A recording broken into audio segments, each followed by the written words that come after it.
नमस्कार, मी Gauri Suryavanshi. S Marathi news मध्ये आपलं स्वागत. वळूयाच्या बातमीपत्राकडे. एस मराठी न्यूज चॅनलने चांदवड मनमाड हायवे संदर्भात गेल्या 10-15 दिवसांपूर्वी ठेकेदारामार्फत होणाऱ्या दिरंगाई, वृक्षारोपण व सुविधांबाबत बातमी प्रसारित केली होती.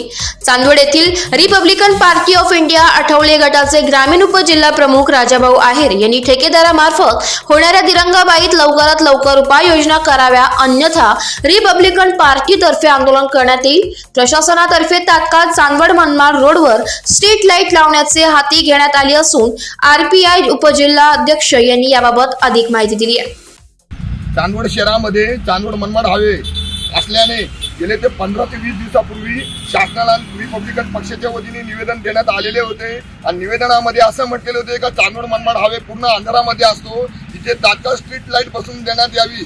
आज इथे माझ्या निवेदनाची दखल घेऊन तात्काळ इथे स्ट्रीट लाईट बसवण्यात आली आणि तसेच या चॅनलचे प्रतिनिधी धनंजय पाटील यांनी सुद्धा ही बातमी प्रसारित करून लोकांपर्यंत व जनतेपर्यंत पोहोचवली आणि ह्या प्रशासनाला जाग आली आणि इथे स्ट्रीट लाईट या चांदवड मनमाड हायवेला स्ट्रीट लाईट बसवण्यात आलेले आहे. तर आज आता इथे 30 पोल इथे बसवण्यात येत आहे.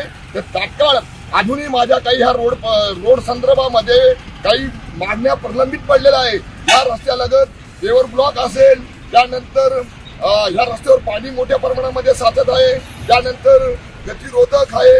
तर तात्काळ शासनाने इथे गतिरोधक बसवण्यात यावे, अजून सिग्नल बसवण्यात यावे, इंकर लाईट बसवण्यात यावे, इथे पेवर ब्लॉक बसवण्यात यावे, स्पीड ब्रेकर टाकण्यात यावे. लवकरात लवकर अजून ह्या कामाची दखल घेण्यात यावी.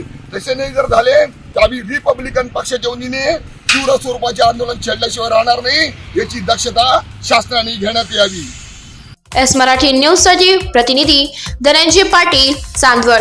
अशाच ताज्या घडामोडी जाणून घेण्यासाठी आमच्या एस मराठी न्यूजला लाईक करा, शेअर करा, सबस्क्राईब करा आणि पाहत रहा एस मराठी न्यूज.